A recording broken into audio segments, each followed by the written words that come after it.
Hello everyone. So my topic is recursion.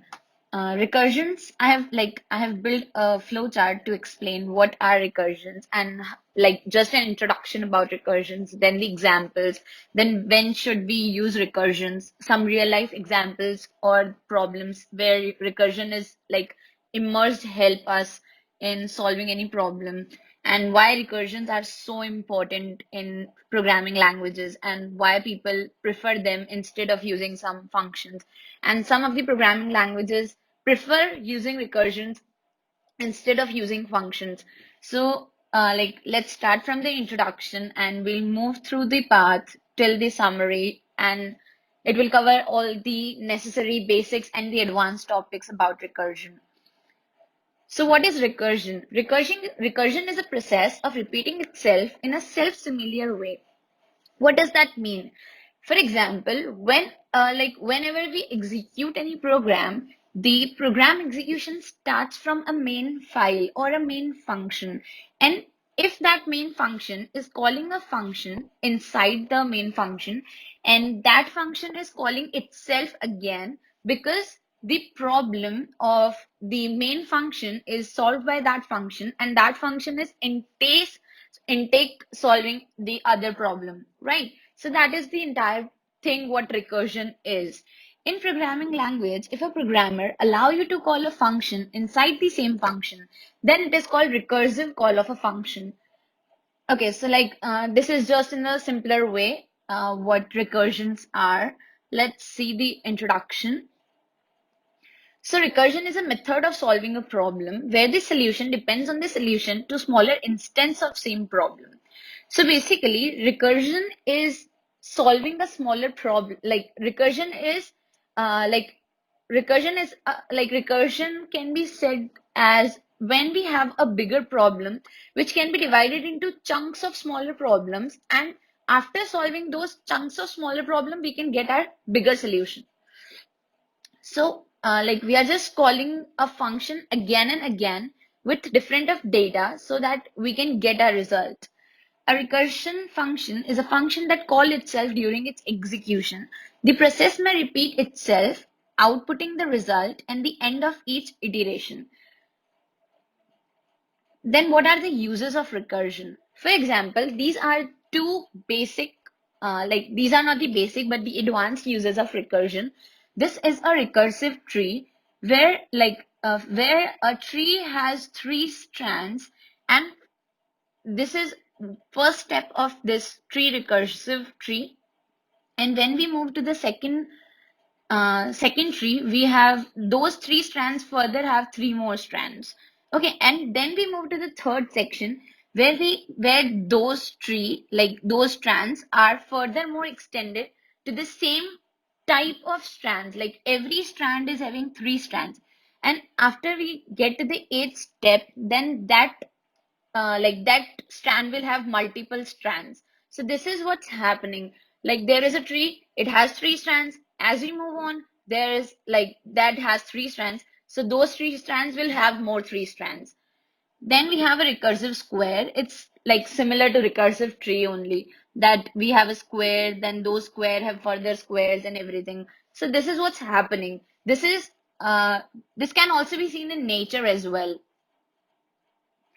Then we have what are the basic standards of a recursive function. The recursive function should call itself. So the basic phenomena of like not the phenomena but like the basic knowledge about recursion is the recursive function must call itself.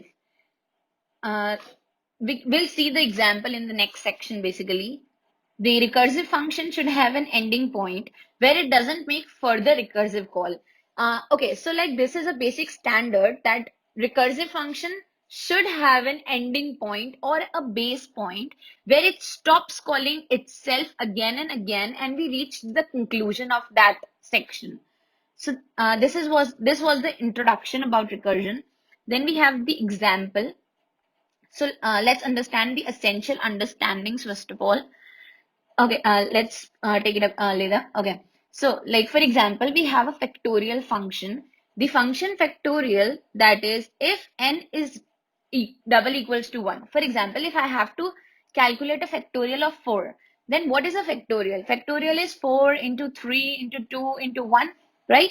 So if I have to calculate the factorial of 4, then I'll be moved to this function where the 4 value is sent in the n, and it will check if the n is double equals to 1, because like 1 has a factorial of 1 and not 0 or something else. If it doesn't, then we'll return n into factorial of n minus 1. So this factorial of n is again calling itself with the value 3. Then we move again, then it's calling with the value 2. Then we are moving again and it's calling with the value 1, where we reaches here. That is 4 into 3 into 2 into 1. That is, we get the answer 24. So recursion works backward from the last call. If you think about it, the function is trying obtaining a value for each of its calls. Okay, let's understand what are the essential understandings about recursion. So what are the advantages of using recursion? Recursive function allow programmers to write efficient code, right, using a minimal amount of code. For example, in this example, you can see there is a factorial value of n.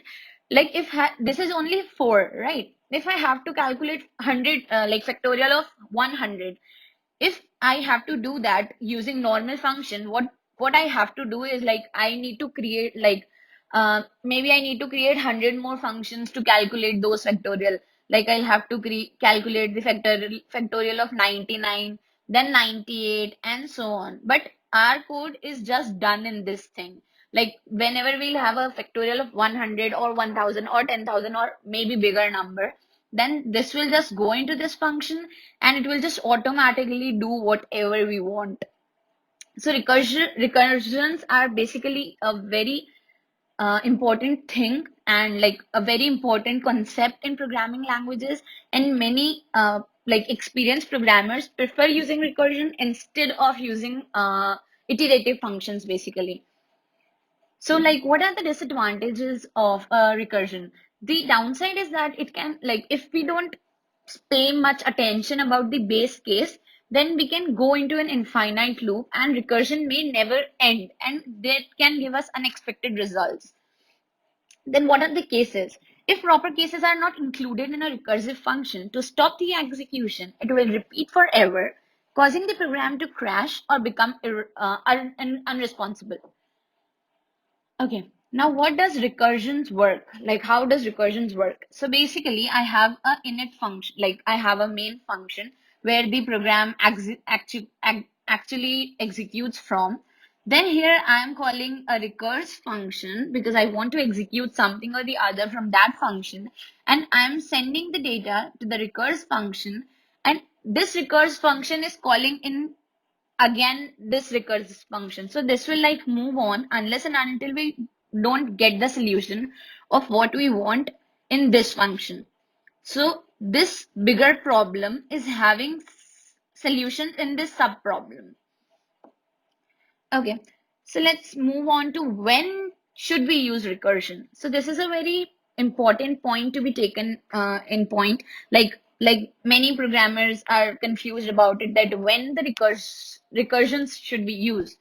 So if a program can be divided into multiple subversions of the same problem, that means if you have a bigger problem and the solution is the same, like the things are repeating one after the other, so that can be divided into multiple smaller versions of the same problem. We can use recursive approach to solve that problem.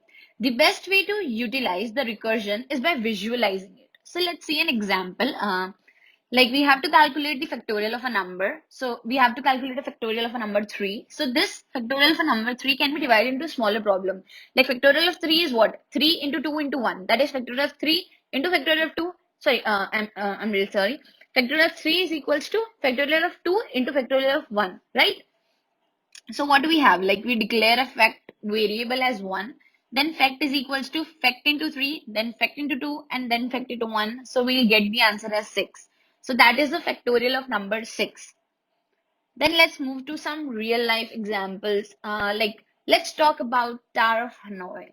So I like what like I hope you guys know what is Tower of Hanoi, but I would like to tell you what is it if you are a newbie or something. So Tower of Hanoi is a problem where there are stacks of objects. Let me just show you an example, like a diagram. Yeah, so this is Star of Hanoi, where like there are stacks of objects which you can only move, like it's a game Tower of Hanoi, and it's a problem where you can only move one object and you need to arrange this order similar to the C position. Okay, so let's see what is the Tower of Hanoi.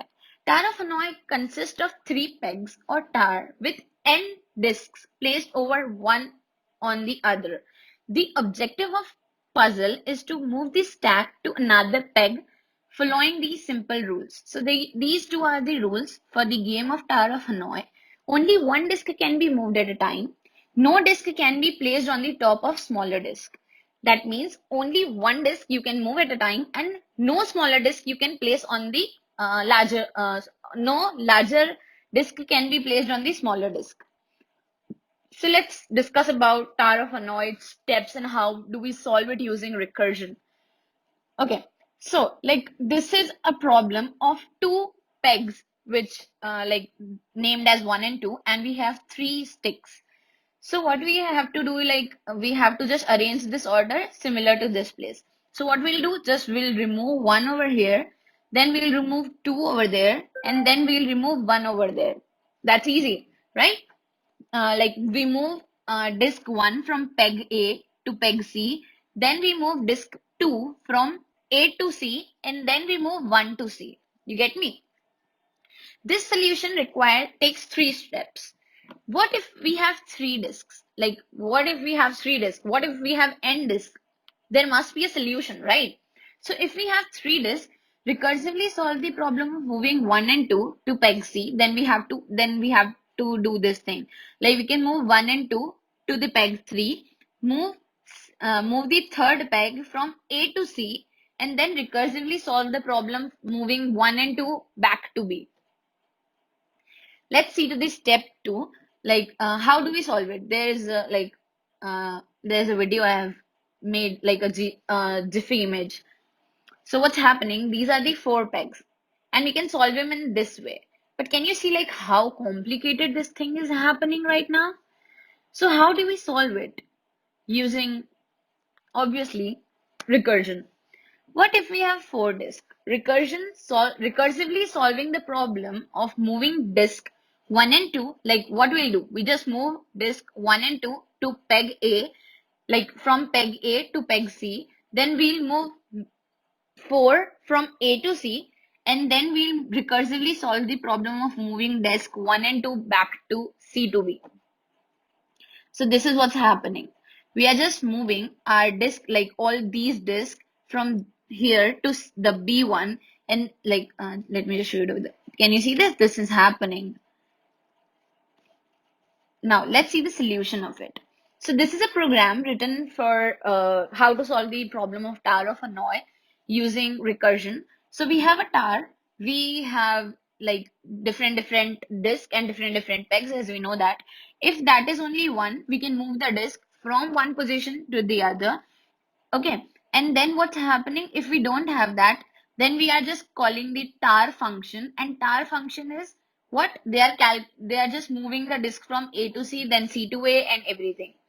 Okay, now let's see why recursions are so important. Like why everybody talks about recursion, why people wants to use recursion, right?